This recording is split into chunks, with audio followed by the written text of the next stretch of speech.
Well, good evening, doctors. Welcome to Certainty Coaching and Training. Tonight, we've got a training session that is on your personal growth. And recently, I became aware of an important missing ingredient in my own personal growth, and that was I didn't have a plan for my personal growth. I didn't have a plan. And as I was reading through this book that posed 5 questions that I'm going to share with you tonight, I realized that lack of a plan was getting in my way of success as I wanted to achieve it. And so I'm going to share with you the 5 questions that you need to ask about your personal growth. Question number 1 is, do I have a game plan for personal growth? Do you have a plan in place for your growth? Is it written down? Is it a structure and a strategy that will feed your growth?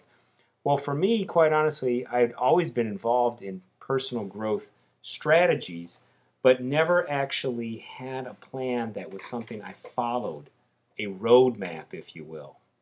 And so I've taken the time to sit down and put thought to paper so that now I have a roadmap. The second question to ask yourself is, am I a leader of that plan? Am I a leader of that plan, or is others leading me in my plan, if I even have a plan?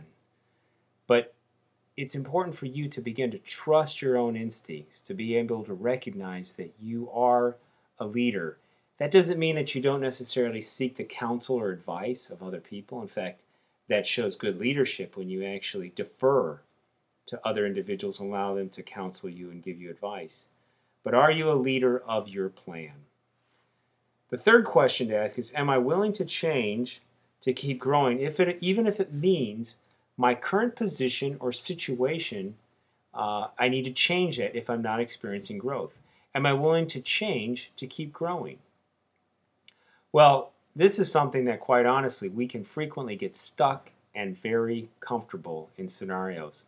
And for doctors especially, there are times where you're not pleased or happy in practice, and you need to be willing to make a change. It might mean that you need to actually leave practice and move to some other area of healthcare and service. I know that was the case for me, where I needed to sell my practice and go into teaching and mission work full-time while still practicing part-time, and that's what I do presently. But I just wasn't growing anymore, and so I needed to do some things that were going to allow me to grow in a way that I wanted to grow. Is my life an example for others to follow? Is your life structured in a way where others want to follow you, where you have the type of life that people say, you know what, I really admire what he's doing, I really admire his behavior, the way that he responds to challenges, the way that he takes things upon himself and looks out for others? Lastly, am I willing to pay the price to become a great leader? It's going to cost you something to become a great leader. A lot of times it's going to actually cost you time. It's going to cost you energy. You're going to need to spend something to become a great leader. The reason why there are so few great leaders out there in the world is because most of the time it takes too much effort. And it doesn't mean that you're not a great person if you're not a great leader, but not everybody is wired in that way, where they want to be a servant leader, where they want to really seek something great and have that vision of making transformational changes and spending themselves for a worthy cause. Teddy Roosevelt said that it's not the critic that counts, or the man who points out where the strong man stumbles, or where the doer of deeds could have done better. The credit belongs to the man who is in the arena, whose face is marred by dust and sweat and blood.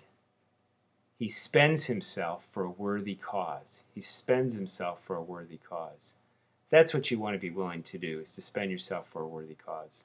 So again, to review the questions for your personal growth are, do I have a game plan for personal growth? Am I the leader of that plan?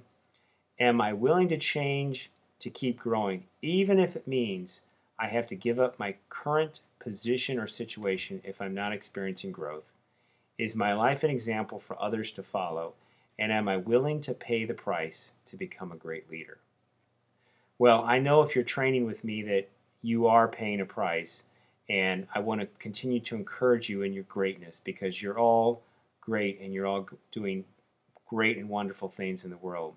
So that is our training for this evening on personal growth. I wish you well. I wish you the best. Until we train next time, I'm Dr. Warren Bruhl. This is Certainty Training and Coaching. Take care and be well for all of you.